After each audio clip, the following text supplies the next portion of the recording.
Само 4% од отпадните фекални води во земјава се третираат во пречистителни станици. Скоро целата канализација ни завршува директно во реките, што има катастрофални последици за животната средина. Според експертите, за надминување на оваа поразителна состојба ќе биде потребно многу време, пари и подигање на свеста на населението. Треба да поминат не години, децении, тоа го кажувам објективно, за да ги стасаме перформансите и стандардите на земјите на членки на Европската унија. За изградба на инфраструктурни капацитети има достапни средства од Унијата, но уште поголем проблем е како истите откако ќе бидат изградени да можат успешно да се менаџираат. Ние ги имаме луѓето, но кадар соодветен, обучен, како што има потреба, немаме. Јавните комунални предпријатија, посебно помалите во руралните општини кои немаат ни доволно вработени, самостојно не можат да одговорат на идните предизвици.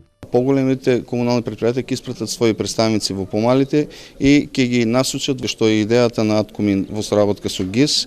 Бидејќи проблемите со кои се соочуваат јавните комунални предпријатија се многу слични во повеќе земји од Западен Балкан, ГИС ОРФ ММС имплементира проект регионална мрежа за подигање на капацитетите, што има за цел подобрување во работењето, а со тоа и испорака на квалитетна услуга кон крајните корисници. Но за постигнување на крајната цел потребна е координација со националните и локалните власти и нивните кровни организации. Овој проект асоциациите на локалните самоуправи ќе го имплементираат заедно во соработка со асоциациите на комуналните предпријатија.